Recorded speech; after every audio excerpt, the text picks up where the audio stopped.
اعوذ باللہ من الشیطان الرجیم بسم اللہ الرحمن الرحیم رب اشرح لی صدری ویسر لی امری واحلل عقدۃ من لسانی یفقہوا قولی یا مقلب القلوب ثبت قلبی علی دینک۔ تزکیہ سیریز میں ہم اس پارے کو جس نمایاں موضوع کی بنیاد پر دیکھیں گے وہ ہے دعا۔ یہ پارہ سورۃ النمل کی آیت نمبر 60 سے شروع ہوتا ہے۔ اس کو پڑھتے وقت آپ نے ہر سوال کا جواب خود کو دینا ہے، کیونکہ یہ پورا رکوع ہی سوالیہ ہے۔ آیت نمبر 62 میں اللہ تعالیٰ کی صفات کا بیان ہے۔ اب یہاں دعاؤں کی بات ہوئی، یہاں ہم تھوڑی سی بات کریں گے دعاؤں کے بارے میں کہ آخر دعا کیا ہوتی ہے۔ ہمارے ہاں دعاؤں کے بارے میں بہت زیادہ افراط و تفریط پھیل چکی ہے۔ دعاؤں کے ناطے بعض دفعہ ہم اپنے آپ کو بہت ہی زیادہ دوسروں کا محتاج کرنے لگتے ہیں۔ بعض دفعہ یہ سوچتے ہیں کہ دوسروں کی مانگی ہوئی دعائیں ہی ہمارے لیے کافی ہیں، مگر اصل میں دعا بندے کی دل کی کیفیت کا نام ہے۔ ہر دعا زبان سے ادا نہیں ہوتی، بلکہ دعا سچے دل سے نکلتی ہے۔ دعا کیا ہے کہ ایک بندے کا اپنے رب کے ساتھ راز و نیاز کرنا، اس بات کا اظہار کرنا کہ میرا رب مجھے جانتا ہے، میرے ہر غم کو جانتا ہے، میری ہر بات کو جانتا ہے۔ جس بندے کا اپنے رب سے گہرا تعلق ہوتا ہے وہ اپنے اور اپنے اللہ کے درمیان کسی دوسرے کو نہیں لاتا۔ ہم سب کو اللہ سے پناہ مانگنی چاہیے، تو اپنے آپ کو چیک کریں کہ اللہ تعالیٰ کے ساتھ ہمارے تعلقات کیسے ہیں۔ انسان اسی سے مانگتا ہے جس سے اس کے تعلقات اچھے ہوتے ہیں۔ پھر دوسری بات یہ ہے کہ اللہ تعالیٰ کے ساتھ ہمارا رشتہ استوار ہو۔ عموماً دنیا میں کسی سے مانگتے ہیں، مثال کے طور پر ایک لڑکی ہے تو یا تو باپ سے مانگے گی یا بھائی سے، شادی ہوتی ہے تو شوہر سے مانگتی ہے۔ اسی طرح جب بچے بڑے ہو جائیں تو مائیں اولاد سے امیدیں لگا لیتی ہیں، تو اس کے لیے ضرورت ہے کسی بہت قریبی رشتے کی۔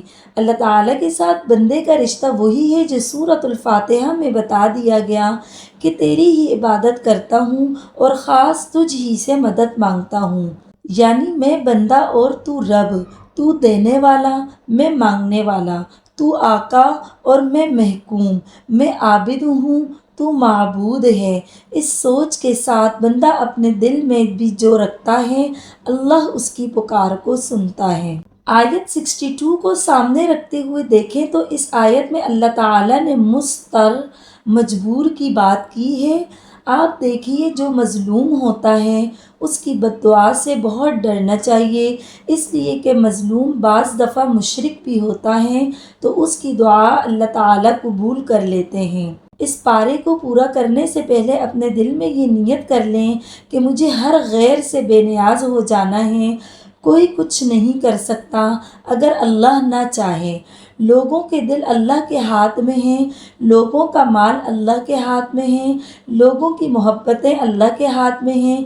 جس بندے کو کچھ بھی چاہیے سیدھا جا کر اللہ کے در کو کھٹکھٹائے، آپ دیکھیں گے کہ آپ کا دل گواہی دے گا کہ اللہ نے آپ کی پکار کو سن لیا ہے۔ اگلی آیات میں ایک ایک لفظ توحید کو واضح کر رہا ہے۔ آپ دیکھیں جتنا آپ کا اللہ تعالیٰ کے ساتھ تعلق بڑھے گا، آپ محسوس کریں گے کہ اللہ تعالیٰ آپ کی دعاؤں کو قبول کر رہا ہے۔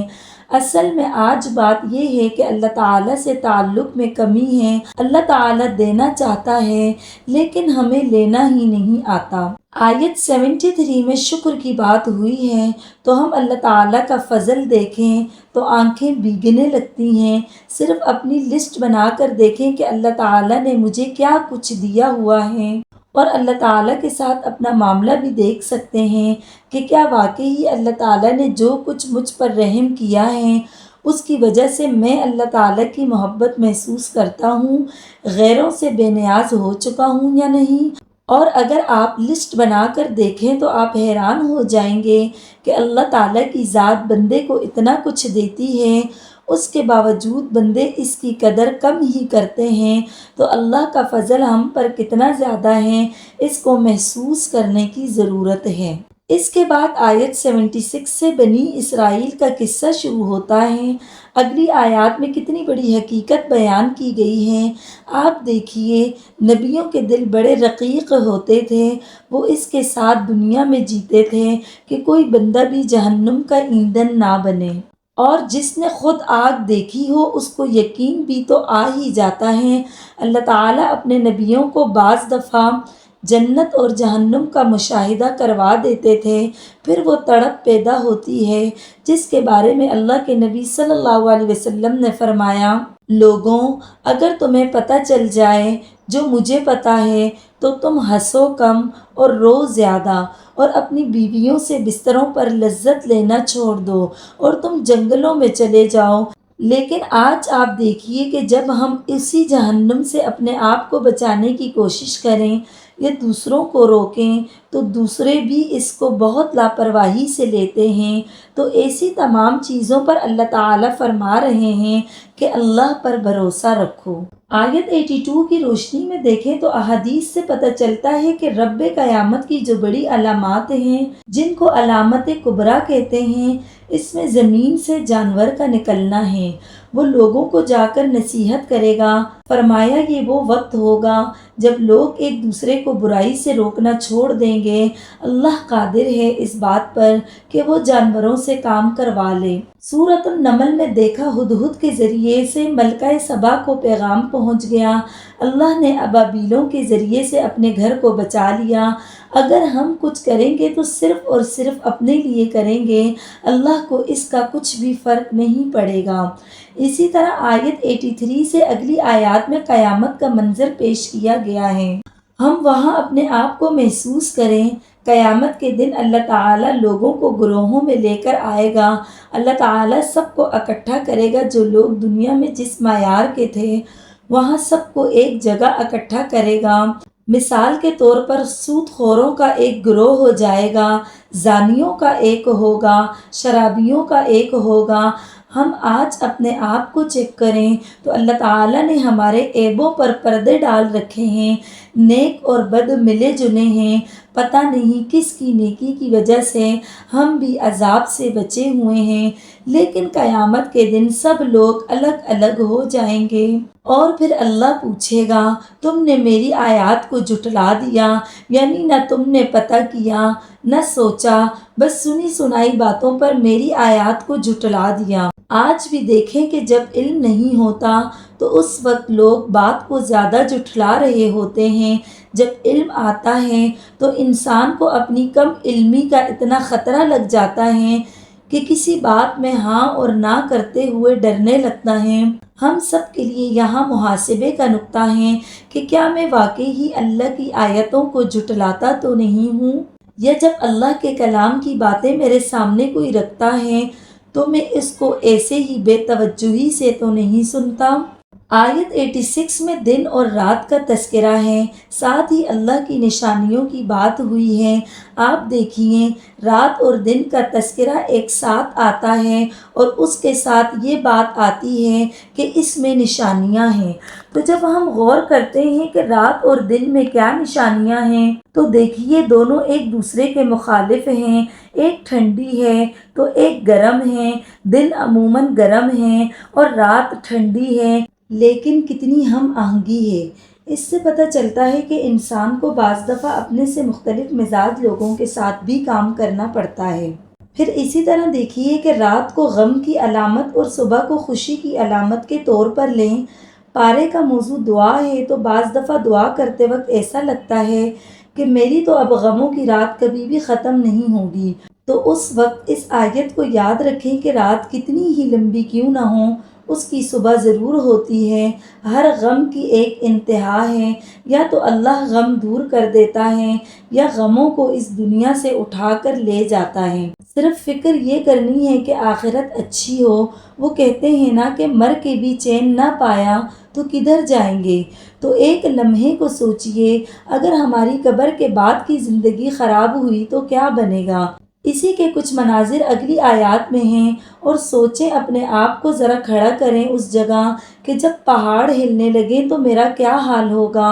آج دنیا میں اللہ کی طرف پکارنے والی آواز اذان آتی ہے اور اس کے بعد ہم نہیں اٹھتے، سوئے رہتے ہیں۔ تو آپ سوچئے کہ جب قیامت کا سور پھونکا جائے گا تو اس وقت تو ہم نہیں سوتے رہیں گے۔ تو پھر ہم آج دنیا میں اللہ کی بات کو سن کر اس طرح انجان بن جاتے ہیں۔ گویا کہ یہ بات ہمیں کہی ہی نہ گئی ہو۔ آیت 87 سے 90 تک قیامت کے مناظر ہیں۔ ان کو پڑھتے وقت دعا کرتے ہیں کہ اے اللہ تو ہمیں اس دن کی ہولناکیوں سے بچانا۔ اے اللہ دنیا میں ہمیں نیکیوں کے مواقع حاصل کرنے اور انہیں استعمال کرنے کی توفیق دے تاکہ کل قیامت کے دن ہمارے پلے بھاری ہو جائیں اور قیامت کی رسوائیوں سے محفوظ رکھنا۔ اسی طرح آیت 91 میں ایک نقطہ نوٹ کرنے کا ہے کہ کس کی عبادت کی جائے۔ اس شہر مکہ کے مالک کی عبادت کی جائے۔ بعض اوقات ہندو لوگ یہ خیال کرتے ہیں اور مسلمانوں کو کہتے ہیں کہ کیا فرق پڑتا ہے، ہم بتوں کی پوجا کرتے ہیں جو پتھروں سے بنتے ہیں تو تم بھی تو پتھروں سے بنے ہوئے ایک گھر کی پوجا کرتے ہو، یعنی کعبے کی طرف اشارہ ہے۔ تو یاد رکھیے ہمارا جواب یہ ہونا چاہیے کہ ہم خانہ کعبہ کو سجدہ نہیں کرتے۔ ہم تو عبادت کرتے وقت کبھی مت سوچیے کہ ہم کعبہ کو سجدہ کر رہے ہیں یا مکہ کی طرف منہ کر رہے ہیں۔ منہ تو اللہ کی طرف ہے۔ قبلہ اور کعبہ تو ایک وحدت کے لیے ہوتا ہے تاکہ سب لوگ آپس میں ایک ہوں۔ اور اگلی ہی آیت میں اللہ تعالیٰ فرما رہا ہے کہ اللہ کے حکم کو مانو اور قرآن پڑھا کرو۔ تو کیا ہم مسلم بنتے ہیں؟ آیت 93 میں اللہ تعالیٰ کی نشانیوں کی بات ہوئی کہ اللہ تعالیٰ اپنی نشانیاں دکھاتا ہے۔ کیا نشانیاں دکھاتا ہے؟ حقیقت یہ ہے کہ جو بندہ اللہ تعالیٰ کے ساتھ تعلق جوڑ لیتا ہے تو ہر لمحے اللہ کی قدرت کی نشانیاں دیکھتا ہے۔ جہاں لفظ الہ کے اور بہت سارے معنی ہیں، اس کا ایک معنی یہ بھی ہے کہ وہ ذات جو حیران کر دے، اور حقیقت یہ ہے کہ اللہ کی ذات وہ ذات ہے جو آپ کو حیران کرتی رہتی ہے۔ آپ ایک دفعہ اللہ کے ساتھ اپنا تعلق جوڑ کر دیکھیں، روٹھے رب کو منا کر تو دیکھیں، اس کے ساتھ قربت پیدا کریں۔ آپ دل کی گہرائی سے یہ محسوس کریں گے کہ اللہ تعالیٰ آپ کے قریب ہے، اور پھر اس طریقے سے اللہ آپ کی سنے گا۔ آپ اپنے آپ کو چیک کریں، میرا اللہ کے ساتھ کیسا تعلق ہے؟ مجھے اپنی ماں کا زیادہ مان ہے یا اللہ کا؟ میں اللہ کے بھروسے پر زیادہ کام کر رہا ہوں یا میں انسانوں کے بھروسے پر زیادہ کام کرتا ہوں؟ دعا تو ایسا لگتا ہے کہ کنیکشن ہے، جیسے بجلی کی تاریں ہوتی ہیں، تو جب تک دونوں تاریں اپنی جگہ پر نہیں جاتی اس وقت تک بجلی پاس نہیں ہوتی۔ بالکل اسی طرح اللہ ہماری دعائیں سننے کو تیار ہے، لیکن شرط یہ ہے کہ ہم بھی اللہ کی سنیں۔ ہم اللہ کی بات سنتے ہیں تو اللہ ہماری دعائیں سنتا ہے۔ یہ تو نہیں ہو سکتا کہ اللہ ہمیں نماز کی طرف پکارے اور ہم کہیں کہ میں فارغ نہیں ہوں، اللہ نیکی کی دعوت دے، اور آپ غیر حاضر ہوں، ہر جگہ غیر حاضر ہوں، اور پھر ہم چاہتے ہیں کہ جب ہاتھ اٹھائیں کہ اے اللہ یہ چاہیے تو اللہ کہے کہ یہ لے لے۔ دل تو ہر بندے کا یہ چاہتا ہے کہ اس کی دعائیں قبول ہوں، لیکن یہ تو سوچیں کہ ہم بھی اللہ کی سنیں۔ جو اللہ کی جتنی سنے گا اللہ اس کی پکار اتنی ہی سنے گا۔